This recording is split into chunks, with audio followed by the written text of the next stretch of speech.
안녕하세요. 오늘은 제과제빵 기능사 필기시험 전에 반드시 외워야 되는 부분에 대해서 설명을 하도록 하겠습니다. 오늘은 재료과학 파트에 대해서만 설명을 하도록 할 거예요. 자, 그럼 시작하겠습니다. 자, 첫 번째로는 단당류의 종류부터 볼 거예요. 당이 하나를 단당류라고 했어요. 자, 종류, 포도당, 과당, 갈락토스 세 가지가 있었고요. 이 당류는 당이 2개. 설탕, 메가당, 유당이 있는데 설탕은 다른 말로 자당, 그리고 화학명으로 슈크로즈. 요 분해 요소는 인버타제. 요게 나오면 포도당과 과당으로 분해가 되었고요. 메가당도 마찬가지로 다른 말로 엿당, 그리고 화학명 말토즈, 말타제, 포도당과 포도당. 유당은 다른 말로 젖당, 락토즈라 하고 락타제로 분해되고 포도당과 갈락토스. 자, 그 화학명은요 다 오즈로 끝났어요. 효소명은 다 아제로 끝났습니다. 슈크로즈, 인버타제, 말토즈, 말타제, 락토즈, 락타제. 근데 조금 이상하죠? 여기는 말타, 말토 뭐 비슷하게 들어가는데 여기만 조금 달라요. 자, 그 이유는 슈크로즈는요. 그럼 슈크라제가 되겠는데? 라고 생각을 할 거예요. 슈크라제 있습니다. 슈크라제라는 게 있어요. 이게 무슨 뜻이냐면요. 효소가 2개예요. 효소. 자, 효소는요.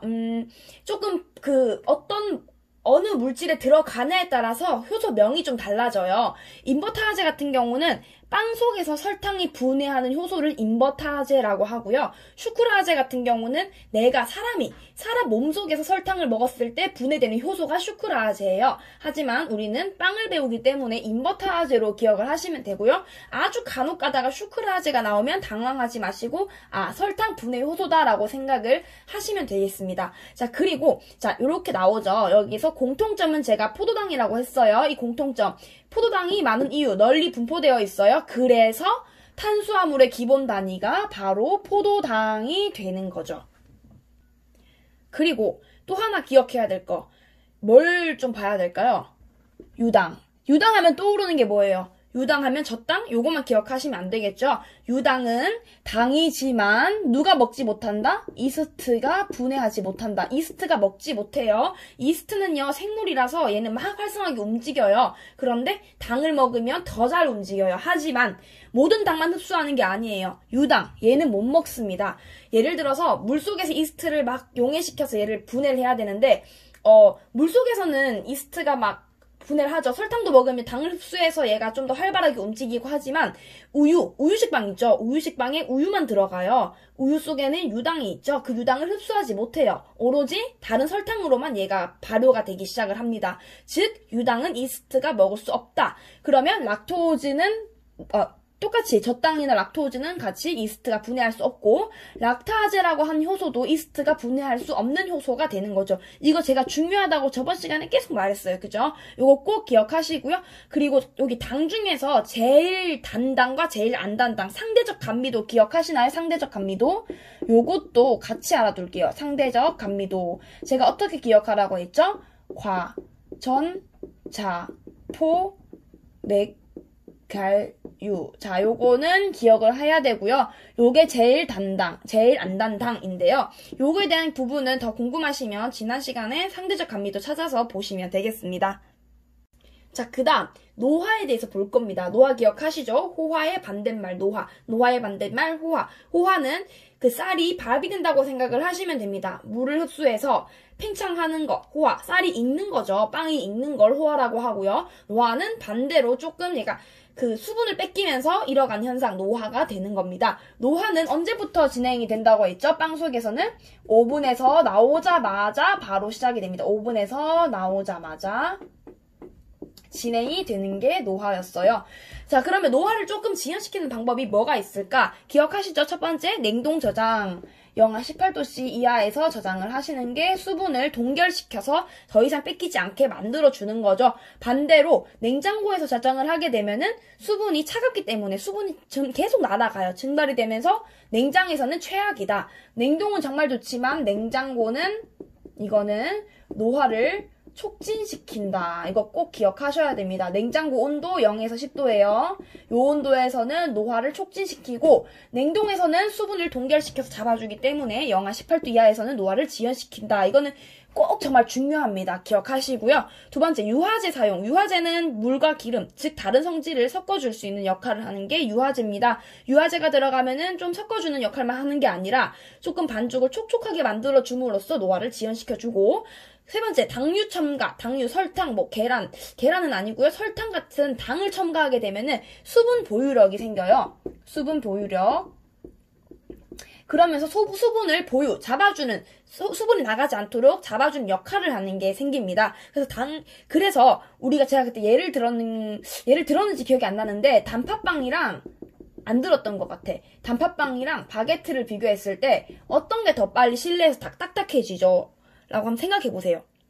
단팥빵보다 바게트가 조금 더 빨리 딱딱해집니다. 왜? 단팥빵에는 설탕도 있고 계란도 있고 뭐 유지도 있고 물도 있고 더 많이 들어가지만 바게트는 당은 없어요. 오직 물밖에 없습니다. 그래서 당이 들어간 단팥빵이 조금 더 노화가 된다라는 거예요. 그래서 이거를 제가 계란 했는데 고율배합을 얘기하고 싶었나 봐요. 고율배합이라고 하는 것은요.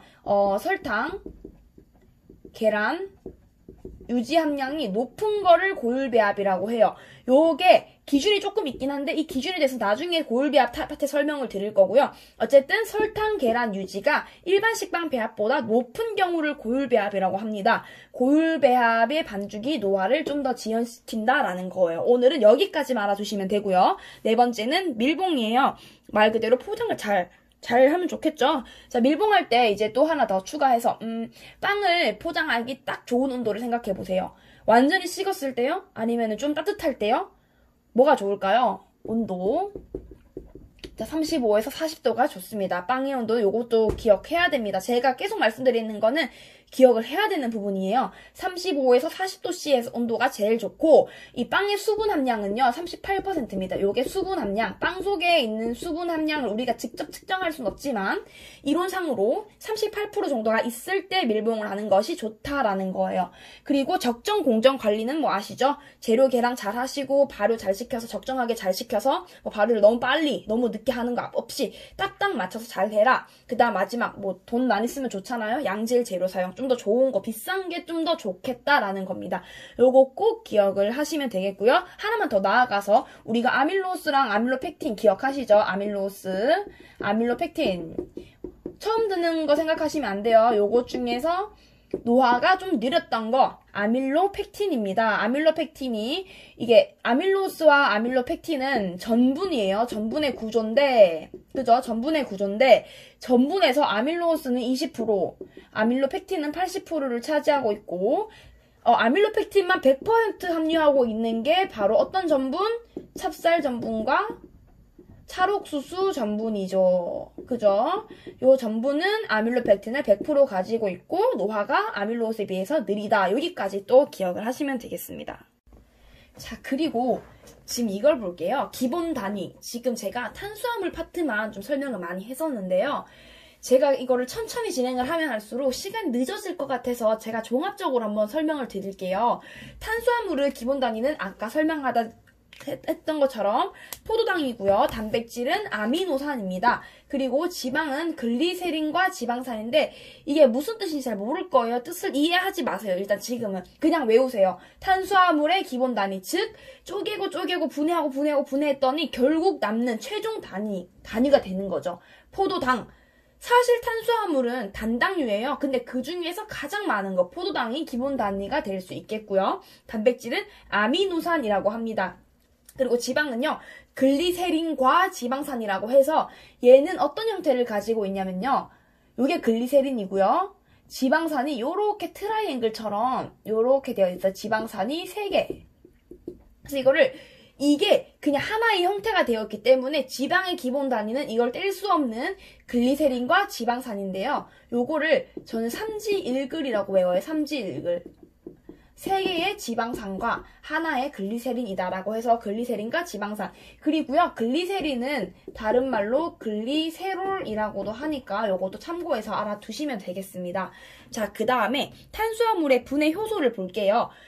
분해 효소, 아까 효소 얘기를 계속 했는데, 효소는, 약간 음식물의 분해 작용을 도와준다고 해야 되나요? 그거고요. 효소는 사실 일종의 단백질입니다. 일종의 단백질인 이유기 때문에 열에 의해서 변성이 될 수도 있고 파괴가 될 수 있는 게 바로 효소예요.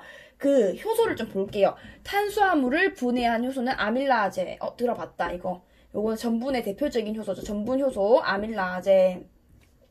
자, 그리고 단백질 분해 요소는 프로테아제. 우리 프로틴 들어갔죠. 단백질, 프로틴 무슨 저도 잘 모르겠지만 어쨌든 그거. 지방의 분해 요소는 리파아제. 말이 너무 어렵죠. 좀 되게 생소하고 외우기 싫죠. 말타제부터 시작해서 되게 외우기 싫은 거긴 한데 일단 이거를 어쩔 수 없이 외울 수밖에 없습니다. 이건 제가 어떻게 도와드릴 수가 없어요. 자, 그리고 단당류. 자, 마지막 당이 한 개 남은 걸 어떻게 분해를 했어? 그게 바로 찌마아제입니다. 찌마아제. 찌마아제는요, 치마아제라고도 하니까 시험 문제에서 찌마아제든 치마아제든 똑같은 말이니까 당황하지 않으시면 되겠습니다. 요거 꼭 기억을 하시면 되겠어요.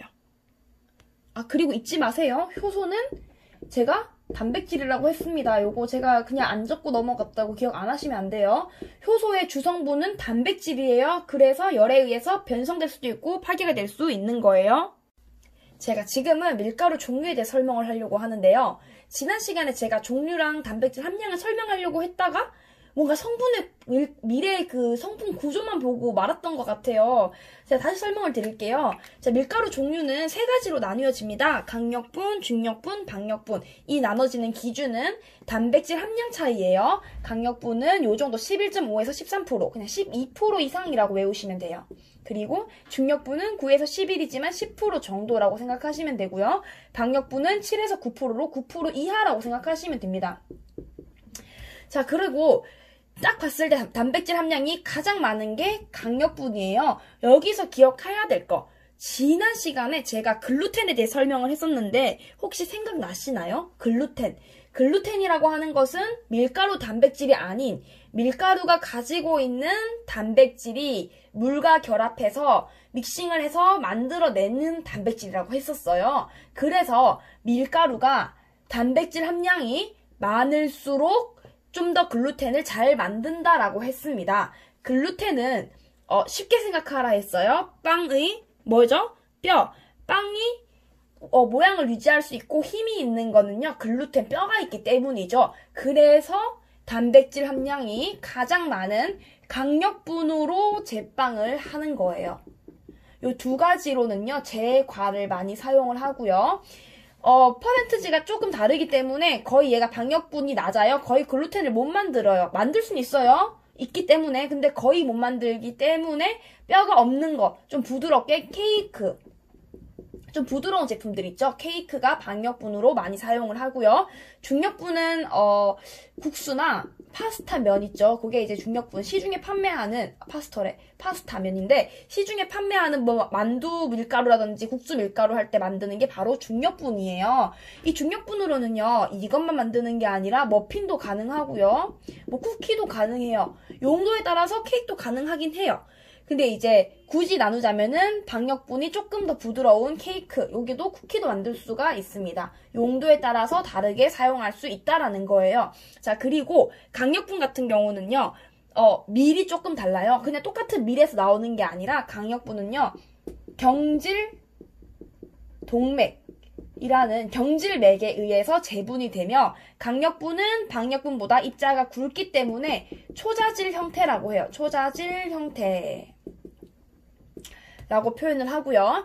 박력분 같은 경우는 밀 자체가 연해요. 연하다 생각하시면 돼요. 연질동맥. 연질맥에 의해서 그게 재분이 되고 그 다음에 이거는 입자가 곱다고 해서 분상질이라고 합니다. 분상질 형태. 실제적으로 박력분이 조금 더 강력분보다 밝습니다. 자, 그리고 강력분은 좀 더 얘를 좀 덜 재분을 했기 때문에 밀이 있으면 여기 껍질이 있죠. 이 껍질, 요거 회분이라고 하는데 껍질 속에 들어있는 무게질을 회분이라고 하는데요. 이 회분 함량이 더 많아요. 그래서 강력분 같은 경우는 회분 함량이 0.4% 이상 들어있고요. 박력분은 회분 함량이 0.4% 이하 들어있습니다. 요 회분 함량도 같이 생각을 하시면 되겠어요. 사실 이 부분은 어려울 게 없어요. 그냥 내가 용도를 좀 기억을 미리 하시면은 제빵이랑 제과 요 용도만 잘 구분하시면 제빵은 뼈가 있으니까 좀 더 유지를 해야 되고 좀 더 힘이 있어야 되니까 강력분이구나. 그리고 좀 더 케이크는 부드러워야 되니까 박력분이구나. 그래서 요것도 쉽죠. 연질, 경질, 뭔가 좀 단단한 느낌? 좀 더 부드러운 느낌이 들죠? 요거를 좀 외워두시면 되겠습니다. 퍼센테지는요, 사실 이게 조금씩 인터넷이나 뭐 책마다 좀 차이가 있어요. 그래서 평균적으로 좀 알아두시면 되세요. 그냥 어느 정도 퍼센테지를 가지고 있다만 알고 계시면 되겠습니다. 자, 그리고 또 하나 더 기억해야 되겠죠? 바로 글루텐인데, 자, 글루텐, 이거 복습입니다. 글루텐을 구성하는 단백질, 주 단백질이 바로 글루테닌이랑 글리아딘이 있었어요. 글리아딘. 글루테닌은 어떤 걸 나타낸다 했죠? 탄성을 나타내고 36%. 글리아딘은 신장성, 점성을 나타내죠. 늘어나는 성질 20%를 가지고 있다라는 거예요. 외우기 힘드시면은 글루테닌, 뭔가 탄탄한 느낌, 탄성. 글리아딘, 뭔가 늘어나는 느낌이죠. 신장성이라고 생각하시면 좀 더 외우기 편하시겠죠? 요거 정말 중요하니까 여기서부터 여기까지는 꼭 기억을 해주시면 되겠어요. 자, 지금부터는 살짝 꼬리물기로 조금 넘어갈 거예요. 일단 치즈를 떠올려 보시겠어요? 치즈는 우리가 우유 단백질을 굳혀놓은 거라고 생각을 하죠. 요것도 마찬가지로 그냥 굳은 게 아니라 어떠한 효소에 의해서 굳었습니다. 바로 레닌이라고 하는 효소예요. 이 효소는 어디에서 발견이 됐냐? 반추동물, 즉 송아지처럼 되새김질을 할 수 있는 동물의 네 번째 위에서 발견이 되었어요. 그래서 이 위에서 발견된 효소를 갖다가 우유 단백질을 넣었더니 굳더라. 그래서 그 치즈를 만들었답니다. 이 레닌 기억을 하시고요. 그 다음에 우유의 단백질 중에서도 주단백질이 있어요. 주단백질, 주로 차지하고 있는 단백질은 바로 카세인입니다. 이것도 많이 나올 거예요. 카세인 기억하시면 되겠습니다. 자, 그런데 우유 단백질 문제 중에서 그런 문제가 있어요. 다음 중 우유 단백질이 아닌 것은 1번 카세인, 2번 락토알부민, 3번 락토글로불린, 4번 락토스라고 나옵니다. 자, 딱 봤을 때 앞에다 락토라는 말이 붙어서 뭔가 우유 단백질이 아닌 것은 이라고 했을 때 카세인 같지 않나요? 이거 실수 정말 많이 하세요. 난 분명히 다 외웠다라고 자부를 하지만 막상 시험을 치러 갔더니 이거를 찍는 경우가 있네요. 이게 무슨 경우예요?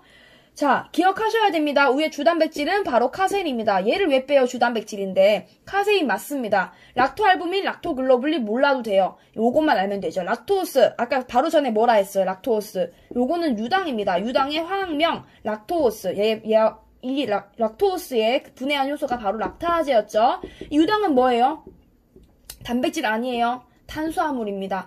우유의 단백질이 아닌 것은 바로 얘예요. 탄수화물이에요. 그럼 얘네들은 당연히 단백질이 되는 거겠죠. 요거 꼭 내가 시험을 칠 때 다 외울 필요는 없어요. 내가 정확하게만 알고 있으면 걸러낼 수 있다라는 거죠. 요거 반드시 기억을 하셔야 됩니다. 그리고 신선한 우유의 pH도 많이 나와요. 신선한 우유의 pH는 pH, 산성인지 알칼리인지 알아보는 거. 신선한 우유의 pH는 6.6입니다. 그리고 우유의 수분 함량과 고형분 함량은 무엇인가요? 수분은 88%, 고형분은 12%를 차지하고 있더라. 고형분이 있기 때문에 얘는 물이 아니에요. 완벽하게 고형분이 있어요. 그렇기 때문에 우유를 분무기에다가 넣어가지고 얘를 막 뜨거운 오븐 문 열어서 막 뿌려보세요. 그러면 그 우유의 액체는 다 날아가고요.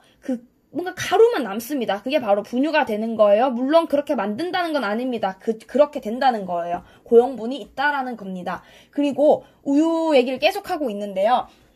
이제 우유, 단백질 얘기도 하죠. 단백질 볼게요. 단백질이, 응고하는 온도가 있어요. 단백질에 응고하는 굳어버리는 온도, 바로 74도씨입니다. 그러면 지금 온도 얘기했죠? 우유가 아니라 단백질이 응고되는 온도는 74도씨예요. 그러면 복습한 의미로 전분의 호화 온도는 몇 도일까요? 60도였어요. 그죠? 전분의 호화 온도는 60도였고, 그럼 이스트가 사멸하는 온도는요? 이스트 사멸 온도는 똑같이 60도였습니다. 그쵸? 자, 그리고 이스트가 좀 활동을 정지하는 온도가 있었어요. 생이스트 어디다 보관해요? 냉장고 보관을 합니다. 왜? 활동하지 말라고 0에서 10도. 그러면 이스트가 또 활발하게 움직이는 온도에 있었어요. 실내 온도입니다. 28에서 32도. 기억나시죠? 다 기억하셔야 돼요. 자, 그리고 이스트 얘기를 했어요. 지금 온도 얘기도 하고 이스트 얘기도 했는데, 그러면 이스트가 종류가 두 가지가 있어요. 생이스트가 있고 드라이 이스트가 있어요. 드라이 이스트. 생이스트와 드라이 이스트의 비율 2대 1이었고요. 이거를 50%만 사용을 한다라고 표현을 했습니다. 생이스트의 수분 함량은요. 수분 함량은 70%. 그쵸? 자, 그리고 이스트. 이스트는 어떤 증식을 한다? 출합법을 한다입니다. 지금 뭔가 되게 두서없이 처음부터 끝까지 쭈쭈쭈 얘기를 했는데 이거를 내가 좀 알아야 돼요. 제가 얘기를 했을 때 맞아 그랬었어. 복습하는 의미에서 계속 보셔야 됩니다. 이게 지금 자, 계속 재료과학 파트를 보고 있는데 사실은 제가 좀 하나씩 설명을 드려야 돼요. 저번 시간처럼 계란 부분, 우유 부분, 뭐 이렇게 설탕 부분 설명을 하나씩 드리는 게 맞습니다. 하지만 조금 이제 속성으로 하시는 분들을 위해서 제가 준비를 했고요. 물론 재료과학 파트 끝나고 제빵 이론 파트도 이렇게 들어갈 거예요. 계속 들어갈 거고 만약에 공부하시다가 제가 집중적으로 하는 것이 아니라 정말 중요한 것만 뽑아서 속성으로 하는 거기 때문에 정확하게 난 이 파트가 궁금하다 하시는 분들은 댓글 남겨주시면 제가 그 파트만 가지고 또 업로드를 해드릴 거니까 걱정하지 마시고 계속 공부를 하시면 되겠고요. 지금 제가 재료과학 파트 한 반 정도밖에 안 했어요. 그래서 지금은 오늘은 1부 여기까지만 할 거고요. 다음 시간에는 2부 다시 재료과학 파트에서 중요한 게 어떤 게 있는지 넘어가도록 하겠습니다.